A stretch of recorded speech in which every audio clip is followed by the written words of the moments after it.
俄军士兵无心作战，乌军用橘子将其劝降。多支乌军特战队参战，挫败俄军对乌后勤袭击。多款乌军无人机联合摧毁30辆俄军装甲车和一个俄军步兵连。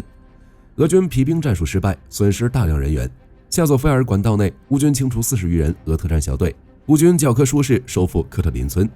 大诺沃希尔卡战况恶化。乌克兰征兵改革，吸引18到25岁人自愿参军。莫斯科启动信息战，扭转俄经济。精彩资讯即将开始。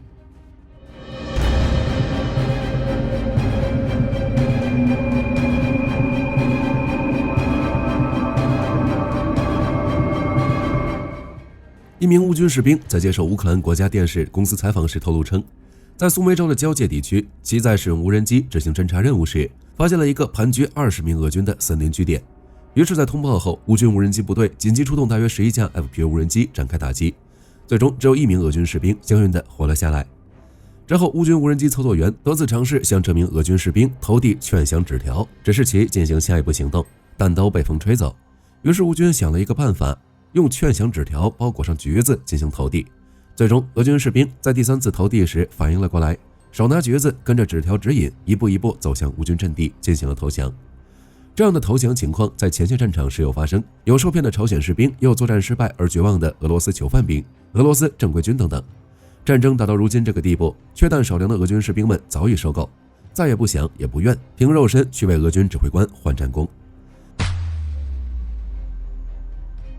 库尔斯克战场，乌俄双方目前都在增兵。据统计，乌军仅用3万多人就吸引了俄军6.4万人的精锐部队，以及多达90个营的义务兵预备队。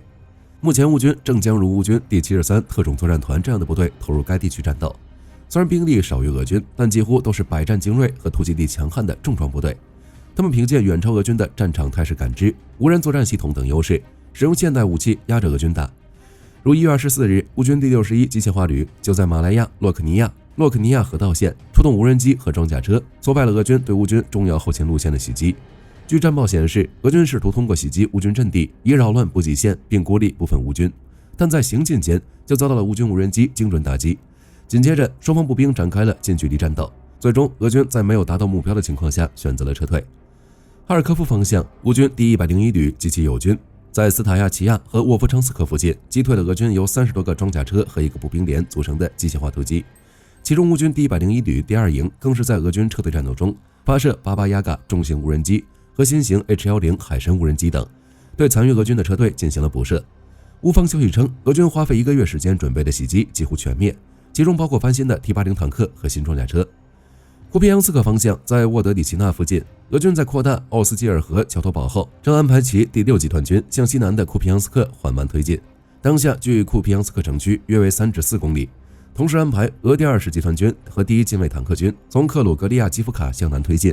结果遭到乌军第3旅、第14旅、第92旅以及第105领土防御旅和第27火箭炮旅等部队的分段阻击，目前已将俄军拦停，战斗正在进行中。从战役地图上看，乌军在扎格里佐韦的战斗明显占优，正在进行反推进。在利曼方向，乌军作战旅发言人称，俄军正在该地区使用皮兵战术，不断以私人小组对乌军阵地发起持续攻击。但截至目前，俄军战线不仅丝毫未动，还损失了大量人员。顿涅茨克战斗依然惨烈，在齐维尔斯克方向，乌军在未知名区域击退了俄军至少40辆摩托车和民用车辆组成的冲锋队。1月24日时，又在伊万诺达里夫卡和比洛霍里夫卡附近击退了小规模的俄军骚扰。加索菲尔方向，乌俄双方各占城市的一半，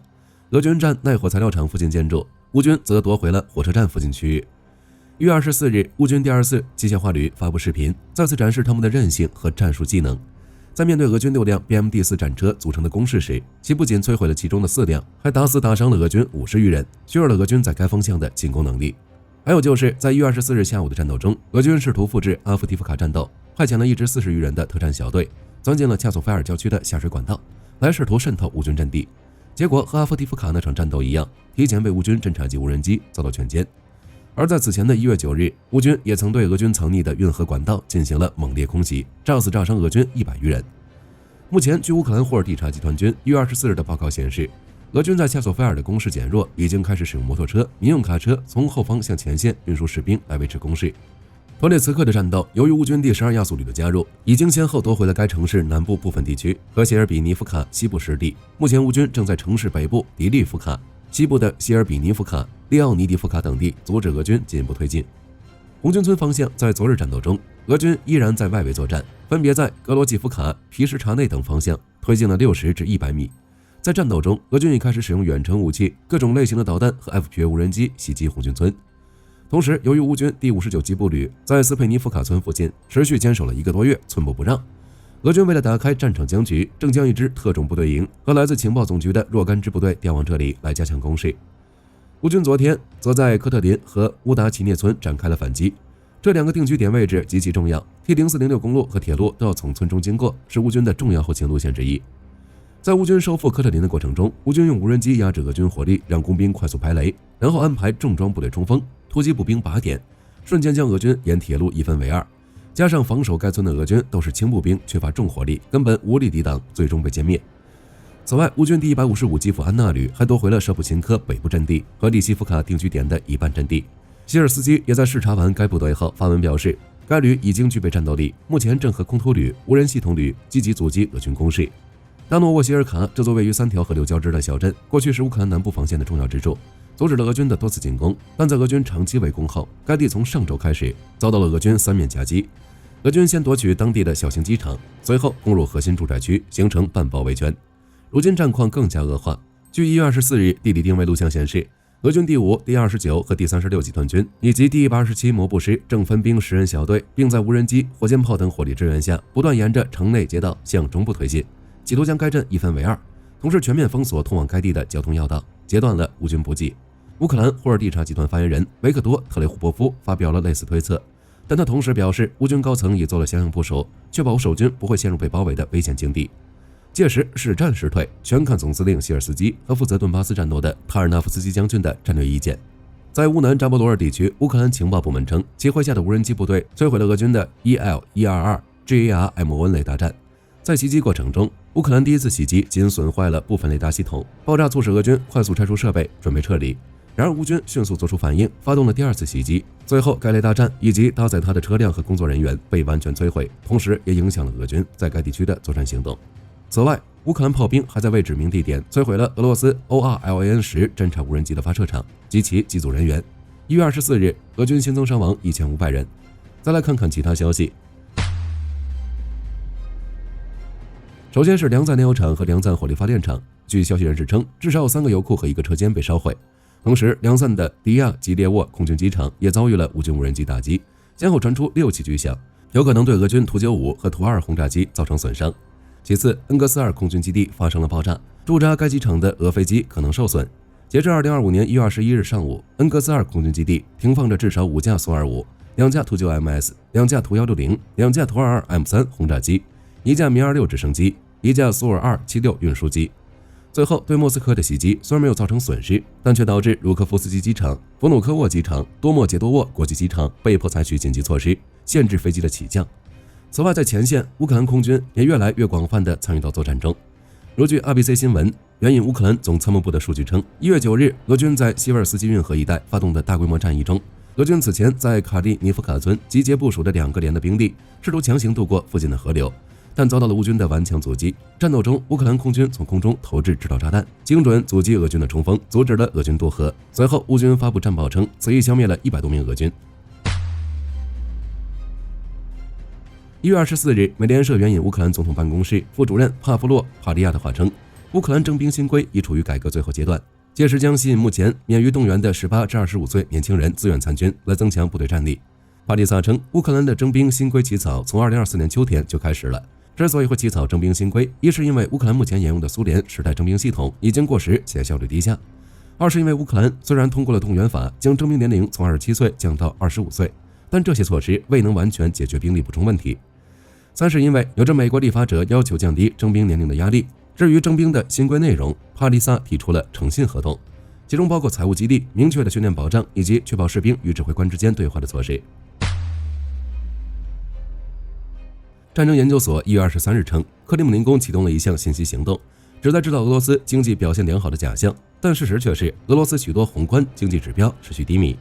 路透社援引5位知情人士的消息报道说，自2022年2月俄军入侵乌克兰以来，俄罗斯虽然遭到国际一轮又一轮制裁，但这个以石油、天然气和矿物出口为主的经济体大体表现还不算差，但是最近一段时间，俄罗斯军费开支屡创新高，国内劳工短缺，以及为抑制通胀而实施的高利率政策，导致俄罗斯经济持续萎缩。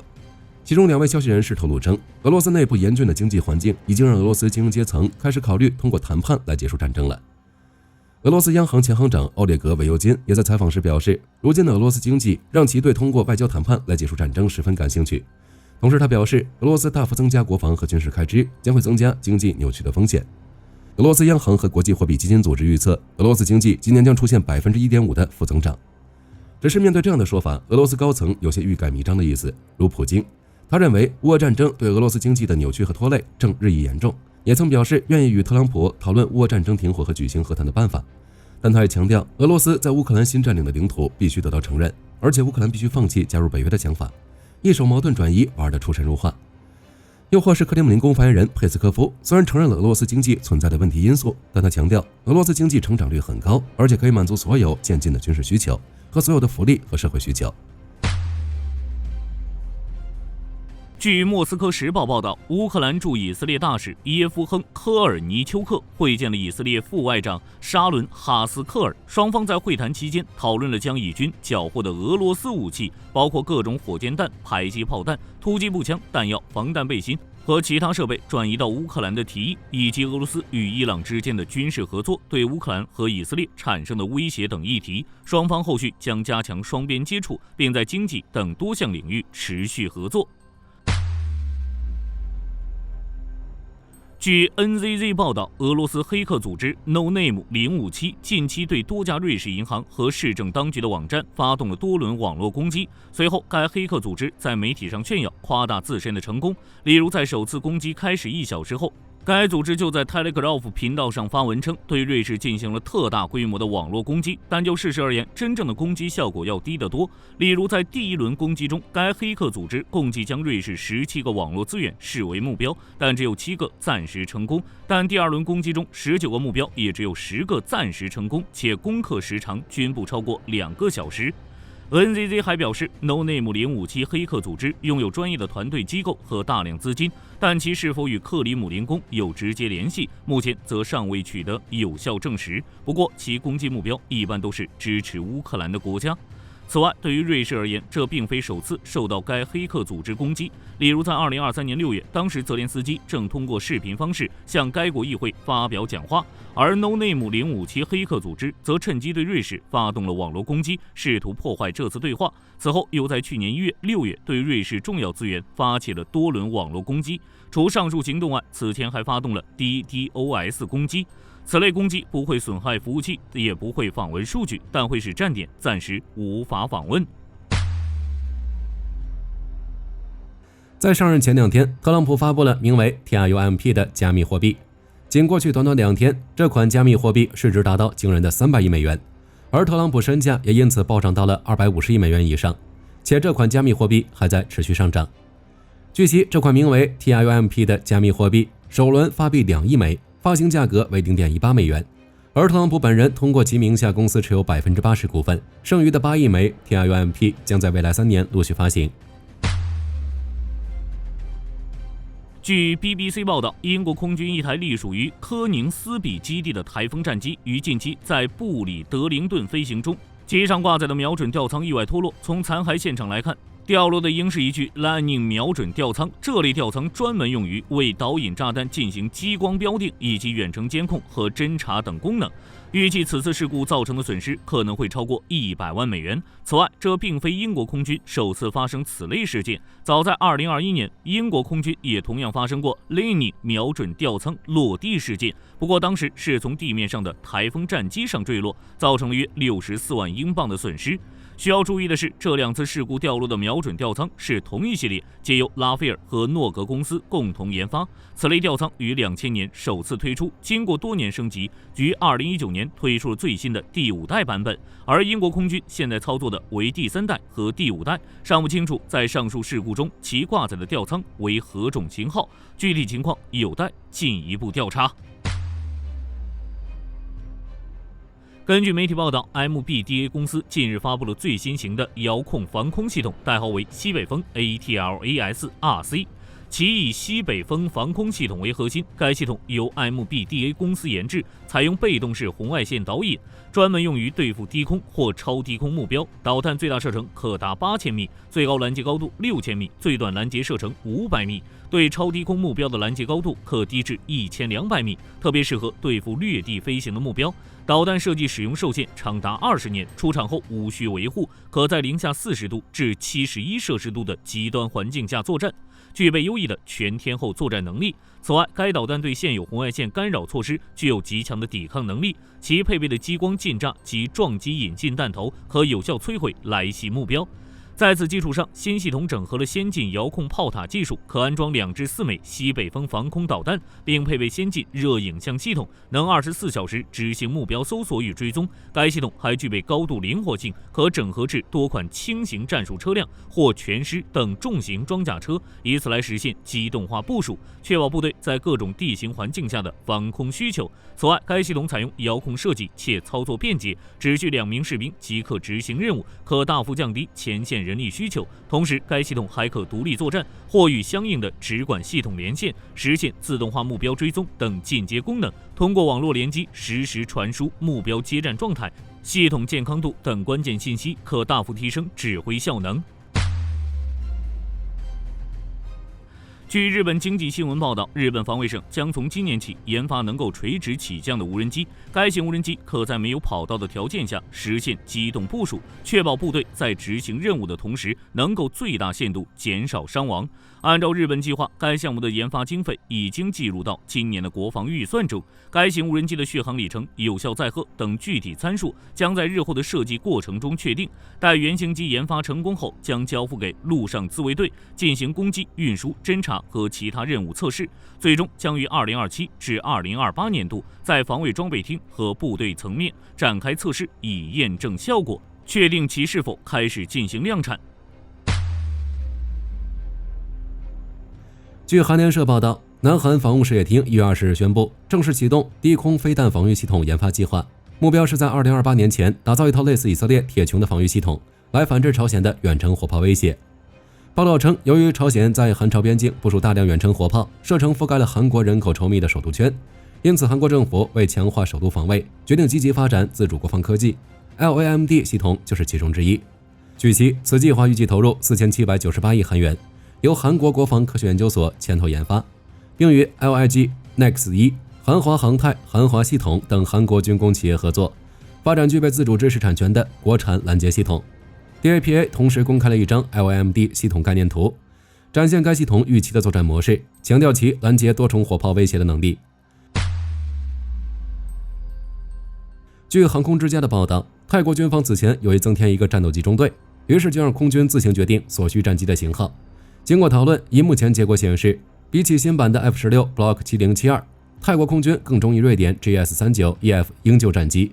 按泰国空军所言，他们更加注重快速短距起降需求，以应对未来冲突中可能存在机场被毁情况。于是，泰国空军计划在今年2月份举行首次公路起降演练。报道称，泰国空军将公路起降的距离设定为600米，以验证鹰式战机短距起降和快速转场能力。值得一提的是，其实瑞典空军先前已证明过施救战机可以在短至500米的机场跑道上执行任务。对于泰国空军的选择，其国防部长表示，空军是最了解哪款战机适合保卫国家的，因此只要不超预算，那么他将批准并支持泰国空军采购新的施救 EF 战机。据星条旗报报道，美国前海军部长在离任前几天于美军陆战队军营中为陆战队军犬吉祥物切斯蒂16世举办了下士继任典礼。报道称，切斯蒂16世于2022年2月正式加入陆战队，同年12月晋升为1等兵，随后替代了前任切斯蒂15世职务，成为了陆战队吉祥物。去年1月，切斯蒂16世晋级准下士，如今已正式晋升为下士。他在服役期间曾获得美国国防服务奖章以及全球反恐战争服役奖章。好了，本期节目到这里就结束了，大家有什么要补充，欢迎在评论区留言讨论。我是火力真，下期再见。